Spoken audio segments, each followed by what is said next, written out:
Olá, turminha do 5º ano, como vocês estão? Tudo bem? Eu sou a professora Juliana e vamos juntos dar continuidade à aula de História sobre as lutas indígenas pelos direitos civis.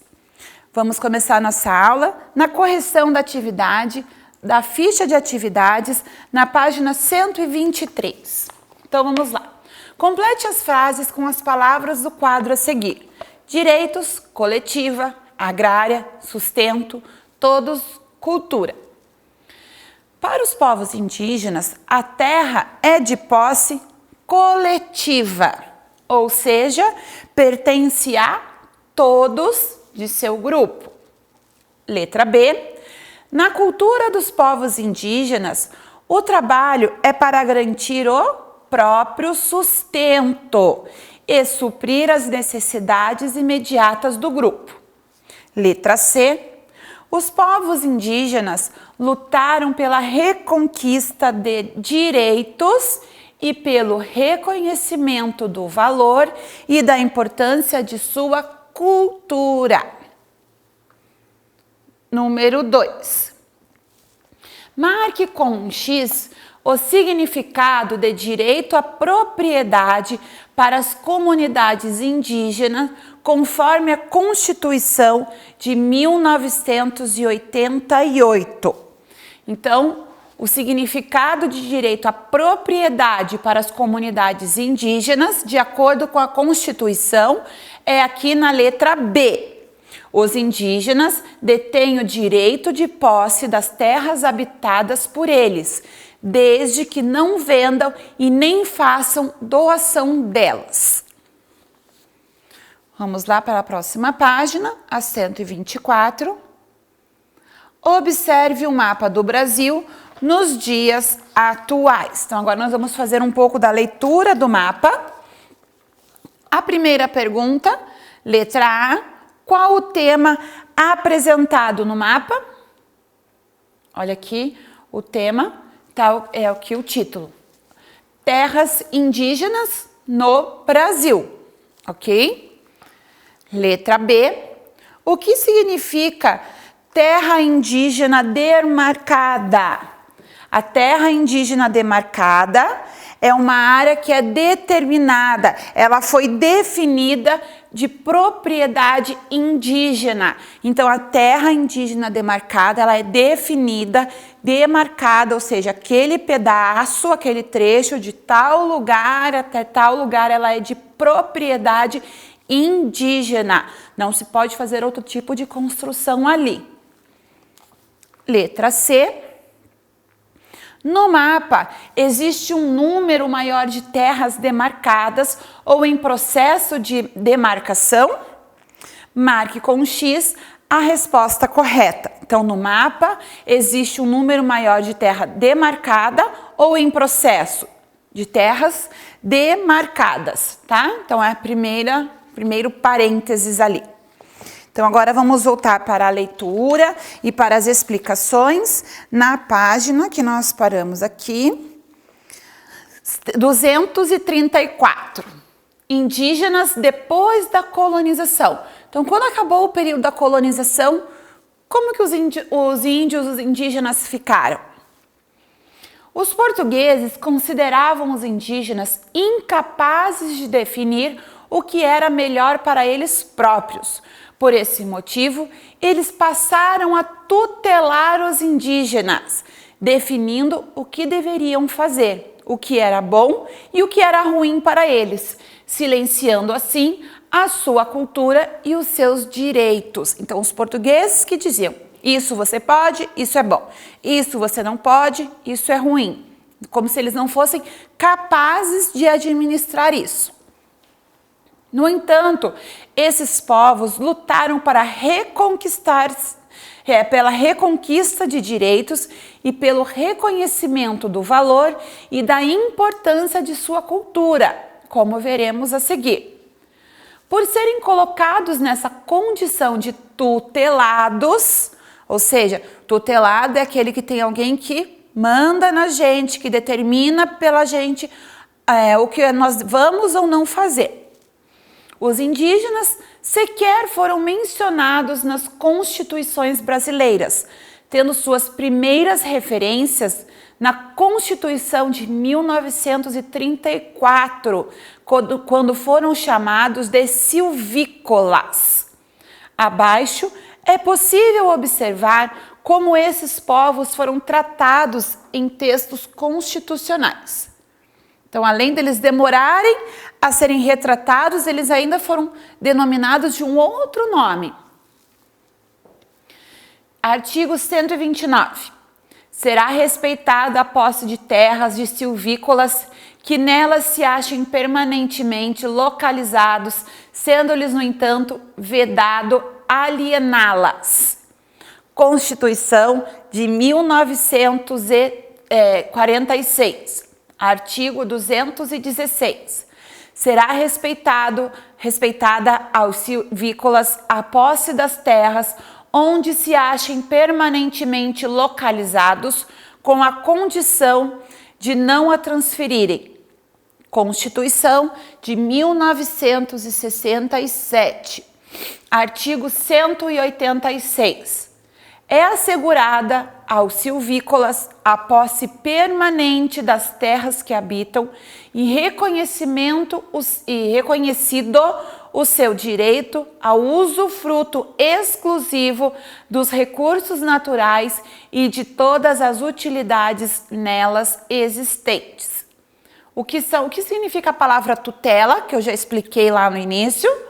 Proteção de alguém ou algo que é tido como mais fraco ou inapto. Vedado é a mesma coisa que proibido. Aliená-las significa dar ou vender propriedade para outra pessoa. Usufruto, posse assegurada por direito. Então agora, emenda constitucional número 1 de 1969, artigo 198. Então nós estamos lendo aqui leis, trechos da lei que está determinando e definindo aquilo que pertence à comunidade indígena, certo? As terras habitadas pelos silvícolas são inalienáveis nos termos em que a lei federal determinar, a eles cabendo a sua posse permanente e ficando reconhecido o seu direito ao usufruto exclusivo das riquezas e de todas as utilidades nela existentes. O que significa inalienáveis? É aquilo que não pode ser dado ou vendido para outra pessoa, ok? Mão na massa. Vamos lá praticar alguns exercícios agora. As constituições do Brasil de 1934, 1946, 1967 e 1969 apresentam a defesa de um direito civil dos indígenas. Qual direito essas constituições protegem? O que elas estão determinando ali? Que eles têm o direito à posse e o uso da terra e que estão onde eles estão. Então vamos lá escrever a resposta.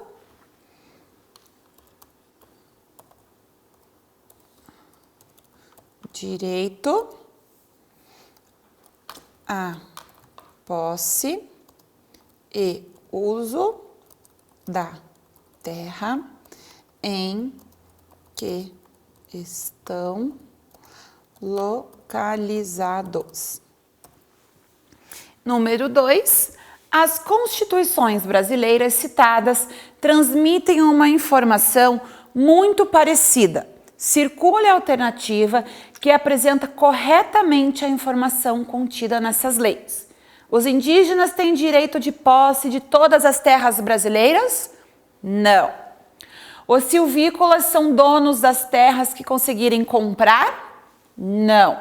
Os silvícolas têm posse da terra que habitam, assegurada por direito, e não podem vendê-la para outra pessoa. Certo? Aos indígenas é vedado o direito de posse das terras Errado. Então, a resposta correta, a Constituição brasileira, as constituições brasileiras citadas transmitem uma informação parecida. Então, o que fala, o que essas leis estão informando? Qual que é a informação ali? Os silvícolas, né, os indígenas, têm a posse da terra que habitam assegurada. Então, eles moram naquela terra e lá eles vão permanecer por direito, tá? Mas eles não podem vender essa terra e nem pode dar para outra pessoa. Então, se chegar uma pessoa que não seja de origem indígena, eu quero comprar para construir uma fazenda aqui, por exemplo, pode? Não, não é permitido. Vamos lá. Página 236. Serviços e órgão de proteção aos indígenas. Vamos falar um pouquinho sobre isso. Com a intenção de mediar conflitos e garantir direitos dos povos indígenas, alguns órgãos e instituições foram criados ao longo do século XX. Então, assim, para garantir direitos, a questão de permanência, manutenção não existe isso. A questão do direito da cultura, das tradições, para que isso não fosse perdido, mais do que já veio sendo, então foram criados órgãos para que isso fosse mantido. Então vamos lá, para que eles pudessem manter os seus costumes e tradições. Vou passar o videozinho para vocês, que tem na realidade aumentada. Então nós temos ali 1910, que está mostrando para a gente, lá o início, foi a criação do Serviço de Proteção aos Índios e Localização de Trabalhadores Nacionais, órgão com o objetivo de proteger os indígenas e fundar colônias agrícolas. Olha lá. Em 1900, vamos agora para o próximo. Opa, passei muito. 1918, Serviço de Proteção ao Índio foi separado, ganhando maior autonomia. O objetivo era a maior integração dos indígenas à realidade nacional, ainda sob tutela do Estado. 1940, instituição do Conselho Nacional de Proteção ao Índio, órgão de incentivo à pesquisa sobre as comunidades indígenas e a preservação da cultura. Os antropólogos que atuavam nessas pesquisas defendiam que a cultura e a sociedade indígenas deveriam ser respeitadas e não forçadas a se integrarem à identidade nacional. 1967, com a extinção da SPI, foi criada a Fundação Nacional do Índio, a FUNAI, que atua até os dias de hoje na proteção dos direitos dos indígenas e na divulgação e promoção de sua cultura. Então, a FUNAI, ela funciona até os dias de hoje. Deixa eu passar aqui. 1972, a Igreja Católica fundou o Conselho Indigenista Missionário, com a intenção de defender os direitos indígenas. 1988, ao longo da ditadura civil-militar, que foi de 1964 até 1985, os povos indígenas desenvolveram redes de aliança que lhes permitiram reivindicar direitos civis e políticas públicas que os atendessem. Com a Constituição de 1988, estabeleceu-se importante marco da conquista dos direitos indígenas, certo? Então, nós vimos aqui um pouquinho da trajetória e vamos agora conhecer uma pessoa que foi bem importante com relação à comunidade indígena. Cândido Mariano da Silva Rondon nasceu em 1865 e faleceu em 1958, mais conhecido como Marechal Cândido Rondon. Tem cidades aqui no Brasil que tem ruas com esse nome, que é em homenagem a ele. Era descendente de indígenas Bororó, Terena e Guará. Comandou expedições de exploração no Amazonas, Mato Grosso e em Rondônia. com o objetivo de instalar cabos para comunicação telegráfica. Em suas viagens, encontrou-se com uma diversidade de povos indígenas e, em 1910, criou o Serviço de Proteção aos Índios, primeira instituição de apoio aos direitos indígenas. Então, Marechal Rondon foi um dos primeiros criadores de instituição de proteção ao índio. Vocês vão fazer aí agora uma atividade de pesquisa para depois levar para a sua escola, ok? Você sabe o que é antropologia e o que o antropólogo faz? Manuela Carneiro da Cunha é uma antropóloga que nasceu em Portugal, mas desenvolveu sua carreira principalmente no Brasil. Ela é professora da Universidade de São Paulo e uma das antropólogas mais importantes em atividade no país. Com as orientações do professor, pesquise. Então, você vai pesquisar aí agora, na sua casa, o que é antropologia. O que ela estuda? O que o antropólogo faz? E por que o trabalho de Manuela é muito importante para essa área no Brasil? Então, você vai pesquisar lá o nome completo. Manuela Carneiro da Silva. O que ela fez pra gente? Qual que foi a importância do trabalho dela? Ok? E aí, na próxima aula, nós vamos iniciar com a correção das fichas da página 125 e 126. E vamos falar um pouquinho sobre a Manuela também. Ok, pessoal? Nos vemos na próxima aula. Muito obrigada. Até mais. Tchau!